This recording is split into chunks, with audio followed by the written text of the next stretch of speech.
Hello बच्चों, आज हम पढ़ेंगे सत्ता की साझेदारी। ओके, तो ये वैसे आपके सामाजिक विज्ञान का चैप्टर 1 है, आप जानते भी हैं और बताने की भी ज़रूरत नहीं है। तो हम सत्ता की साझेदारी में आखिर पढ़ना क्या चाह रहे हैं और क्या पढ़ाया जा रहा है हमको, है ना? ये भी बहुत ज़रूरी है ना, समझ तो पता तो चले आखिर भाई इंट्रोडक्शन है क्या, क्या पढ़ना है इसके अंदर। तो सत्ता की साझेदारी में श्रीलंका में जातीय संघर्ष, गृह युद्ध और बेल्जियम में भाषाई संघर्ष और बेल्जियम में सत्ता की साझेदारी और सत्ता की साझेदारी के स्वरूप के बारे में हम पढ़ने वाले हैं। पर यार ये जो नया वर्ड आप पढ़ रहे हो, सत्ता की साझेदारी मैं भी कई बार बोल चुका हूँ। सत्ता की साझेदारी आखिर अर्थ क्या है, इसका मतलब क्या है? तो देखिए, परिचय पढ़ने से पहले तो हम आपको समझा देते हैं थोड़ा सा कि आखिर भाई सत्ता की साझेदारी है क्या। सत्ता की साझेदारी ऐसी शासन व्यवस्था होती है जिसमें समाज के प्रत्येक समूह और समुदाय की भागीदारी होती है। सत्ता की साझेदारी ही लोकतंत्र का मूल मंत्र है और लोकतांत्रिक सरकार में प्रत्येक नागरिक की हिस्सेदारी होती है जो भागीदारी के द्वारा संभव हो पाती है। कहने का मतलब क्या हुआ कि भाई जैसे आप कोई चुनाव हुआ, मान लीजिए, है ना, चुनाव हो रहा है। अब चुनाव में तो सभी नागरिकों की भागीदारी है ना। अच्छा, चाहे वो मेल हो, चाहे फीमेल हो, चाहे वो ट्रांसजेंडर हो, हर एक जने की भागीदारी है ना। ऐसा तो नहीं है ना कि भाई आप गए तुरंत और आप गए थे वोट देने के लिए, अरे पर आपको वोट देने नहीं दिया। क्यों नहीं देने दिया?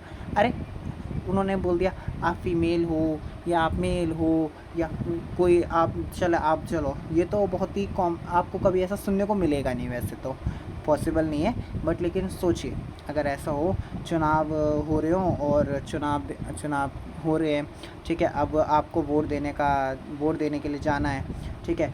और अब आप वोट करने के लिए लाइन में लगे और तभी एक आदमी देखता है उसके पीछे किन्नर है, अब वो वोट दे रहा है। वैसे तो मैं रिस्पेक्टली ही बोल रहा हूँ, ठीक है। अब वो वोट देना जाना चाहते हैं, ठीक है। अब वो वोट देने जा तो रहे हैं, ठीक है, पर लेकिन अगर ऐसा हो उनके साथ इस चीज़ के लिए डिस्क्रिमिनेशन हो जाए, मतलब कि भेदभाव कर रहे हैं, नहीं आप वोट नहीं दे सकते, वोट नहीं दे पाओगे आप, या वोट नहीं दे सकते, तो ये क्या है, गलत है ना, उनके साथ तो भेदभाव हो गया। तो अब जैसे कि हमने आपको बताया ना कि प्रत्येक नागरिक की हिस्सेदारी होती है जो भागीदारी के द्वारा संभव हो पाता है, तो आपको ये तो समझना पड़ेगा। तो देखिए, हम इसमें वैसे तो दो ही लोग क्या पढ़ रहे हैं। देखिए, हम यहाँ पे सत्ता के बंटवारे में उन रूपों पर बातचीत करेंगे, ठीक है। किन दो रूपों में बात करेंगे वहाँ पे? अब देखिए, जैसे हर देश में जो लोकतांत्रिक शासन पद्धतियाँ हैं वो अलग अलग हैं। ऐसा ज़रूरी तो नहीं है ना जैसे भारत में है वैसे ही हर जगह पर हो, ठीक है।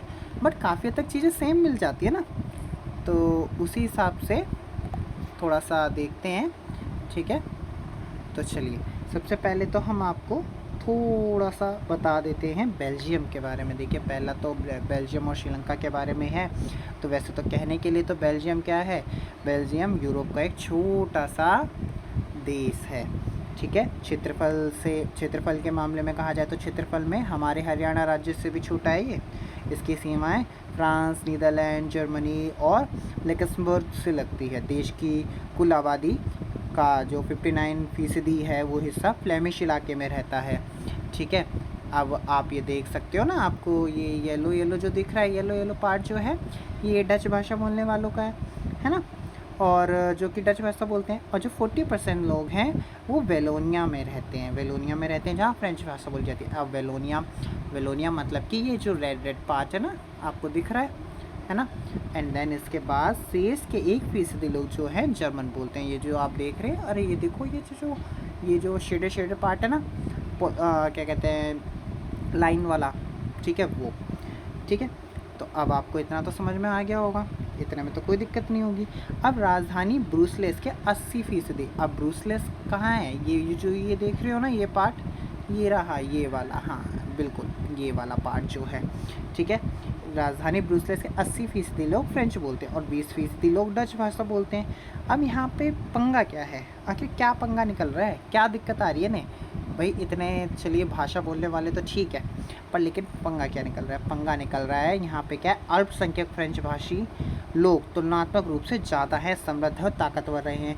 मतलब कि जो फ्रेंच भाषा बोलने वाले लोग हैं वो क्या रहे हैं, ताकतवर रहे हैं, ठीक है। आर्थिक विकास, शिक्षा का लाभ पाने वाले डच भाषा लोगों की इस स्थिति से नाराज़गी थी। आर्थिक विकास और शिक्षा का लाभ पाने वाले डच भाषी लोगों को इस स्थिति से नाराज़गी थी। फिर 1950 से 1960 के दशक में फ्रेंच, देखिए थोड़ा सा ज़्यादा हो गया, ठीक है, हाँ जी। तो अब 1950 से 1960 के दशक में फ्रेंच और डच बोलने वाले समूह के बीच तनाव बढ़ने लगा। डच बोलने वाले लोगों की संख्या के हिसाब से अपेक्षाकृत ज़्यादा थे, लेकिन धन और समृद्धि के मामले में कमज़ोर और अल्पमत थे। मतलब कि धन और समृद्धि के मामले में क्या थे, बेचारे कमज़ोर थे। अब अच्छा, आपको ये चीज़ समझना बड़ा इम्पॉर्टेंट है। अच्छा, आपको पता है ना, अक्सर ऐसा होता है कि भाई पैसे वाली पार्टी बड़ी वो हो जाती है ना, भारी हो जाती है। पर लेकिन अब ऐसे में बेल्जियम की सरकार को क्या दिक्कत आई, अब इन दोनों समुदायों के बीच में टकराव पैदा हुआ। अब टकराव पैदा हो रहा है तो ऐसा तो नहीं है ना कि भाई छड़ी घुमाई काम हो गया, या दोनों को बिठा दिया कि भाई बैठ जाओ सामने जल्दी से, लाओ अभी फैसला कर देते हैं। अब इतने लोग भी तो नहीं है ना कि अब हम सबको बिठा के बोले अच्छा जी बताइए क्या करा जाए। तो अब यहाँ पे क्या करा गया, यहाँ पे बेल्जियम के नेताओं ने क्या करा, बेल्जियम के नेताओं ने श्रीलंका से अलग रास्ता अपनाया। वैसे तो अभी आपको मैं श्रीलंका का तो अभी मैंने कुछ बताया ही नहीं है, पर लेकिन देखिए छोटा सा आपको हम समझा देंगे आगे। अभी आप इतना समझिए कि हमने क्या करा। 1970 और 1993 के बीच उन्होंने अपने संविधान में 4 संशोधन किए। कौन कौन से 4 संशोधन कर लिए? अच्छा, क्या कर लिया, केंद्र सरकार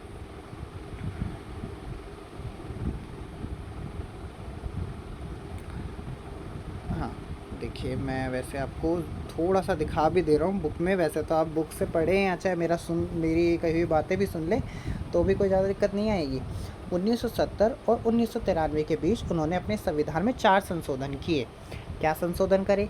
संविधान में इस बात का स्पष्ट प्रावधान किया कि केंद्रीय सरकार में डच और फ्रेंच भाषा बोलने वाले मंत्रियों की संख्या समान रहेगी। तो इस तरह से अगर कोई काम भी होगा या कोई भी चीज़ करवाना चाहेंगे तो दोनों की सहमति बड़ी रहेगी। ठीक है, केंद्र सरकार की अनेक शक्तियां देश के 2 इलाकों की क्षेत्रीय सरकारों को सुपुर्द कराएगी और ब्रुसेल्स में अलग सरकार है। इसमें दोनों समुदायों का समान प्रतिनिधित्व होगा और केंद्रीय और राज्य सरकार के अलावा एक तीसरे स्तर की सरकार होगी, यानी सामुदायिक सरकार। ठीक है, तो देखिए वैसे तो आपको सत्ता की साझेदारी के रूप में आप सच्चा शासन के वैसे तो विभिन्न अंगों के बारे में तो आपको जानकारी है ही है। विधायिका, कार्यपालिका, न्यायपालिका, सत्ता का बंटवारा इन्हीं के तो बीच होता है। तो सरकार के विभिन्न स्तरों पर सत्ता का बंटवारा भी हो सकता है, जैसे देश के लिए केंद्र सरकार, राज्य के लिए राज्य सरकार, गाँव के लिए स्थानीय सरकार, है ना, ऐसे ही तो होता है। तो चलिए आगे ना, अब आपको हम किसके बारे में बताएंगे, श्रीलंका के बारे में थोड़ा सा बता देते हैं आपको कि आखिर श्रीलंका में क्या काम हो गए है, भाई श्रीलंका में क्या दिक्कत आई है।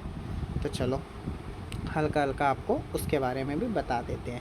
तो देखिए, वैसे तो श्रीलंका के बारे में हम आपको बिल्कुल इजी वर्ड, सब कुछ इजी में ही बताने की कोशिश करेंगे। कोशिश तो यही है कि सब कुछ इजी ही बताया जाए, कुछ मुश्किल ना बने। ठीक है, तो श्रीलंका 1948 में क्या हुआ है, आज़ाद हुआ है वैसे तो। ठीक है, ये आपको पता भी होगा।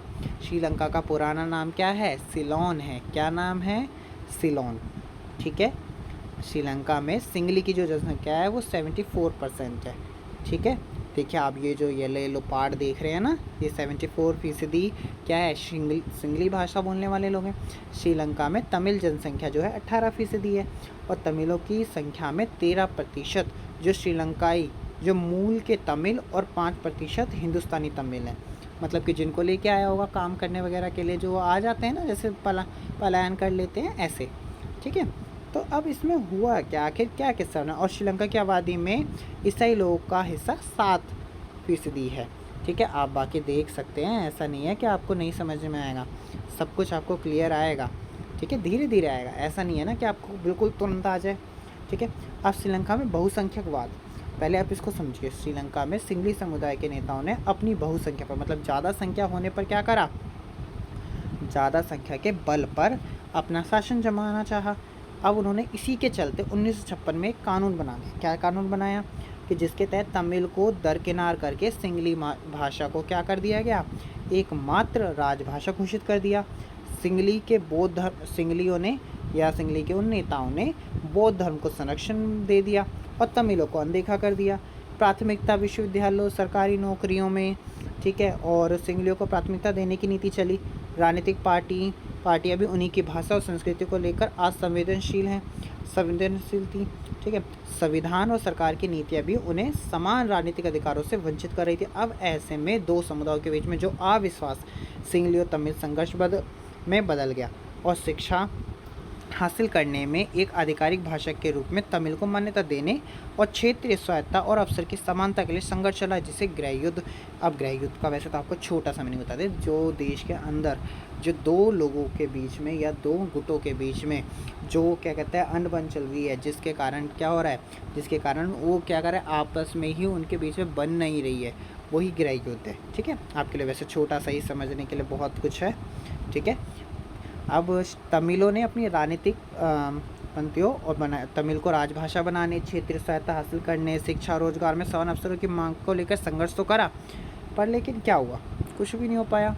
वहाँ पे तो उन्होंने एक मॉडल पेश कर दिया किस चीज़ का, कि वहाँ पे बहुसंख्यक जो होगा उसी की बात मानी जाएगी, उसी का ही सब कुछ होगा। मतलब कि मान्यता ये है कि अगर कोई समुदाय क्या है बहुसंख्यक हुआ उनके अकॉर्डिंग, तो वह अपने मनचाहे ढंग से क्या करेगा, देश का शासन कर सकता है, और इसके लिए वह अल्पसंख्यक समुदाय की ज़रूरतों और इच्छाओं को क्या करेगा, अवहेलना करेगा, इग्नोर करेगा। ठीक है, तो श्रीलंका के दो समुदायों के बीच पारस्परिक अविश्वास बड़े टकराव का रूप लिया और ये टकराव क्या हो गया, गृहयुद्ध में बदल गया। अब गृहयुद्ध क्या होता है, किसी भी मुल्क में सरकार विरोधी समूह के हिंसक लड़ाई ऐसा रूप ले ले जिससे वो युद्ध सा लगे, उसी को क्या कहा गया, गृहयुद्ध बोला गया। अब दोनों पक्षों के हजारों लोग मारे जा चुके, अनेक परिवार अपने मुल्क से भागकर शरणार्थी बने और इससे भी कई गुना ज़्यादा लोगों की रोजी रोटी चौपट हो गई। और आप आगे मतलब अर्थशास्त्र के पाठ्य पुस्तक में पहले अध्याय में आप हमारे क्षेत्र के देशों में आर्थिक विकास, शिक्षा, स्वास्थ्य के मामले में श्रीलंका का रिकॉर्ड सबसे अच्छा है, पर वहाँ के गृहयुद्ध और मुल्क के सामाजिक, सांस्कृतिक और आर्थिक जीवन में काफ़ी परेशानियाँ पैदा हुई, जिस कारण 2009 में इस गृहयुद्ध का अंत तो हो गया। पर लेकिन देखिए, जानते हैं ना कि हमने आखिर क्यों पढ़ रहे हैं हम ये चैप्टर, आपको यही तो बताने के लिए कि जो गलतियाँ पहले हुई हैं वो गलतियाँ दोबारा ना हो, आपको समझ में भी आ जाए, है ना। आपको इतना क्लियर हो गया होगा। बस ऑल ओवर इसी चैप्टर में सिर्फ इतना ही बताया गया। आप कोशिश कीजिए, जो भी आपको डाउट हो वो आप कमेंट कर दीजिएगा, वो आपको कोशिश करेंगे कि भाई आपको जल्द से जल्द बता भी दें, समझा भी दें, और कोई डाउट होगा तो कोशिश है ही भाई देखो बताने की, है ना। चलिए मिलते हैं, चैनल को सब्सक्राइब और लाइक करना मत भूलना, ठीक है।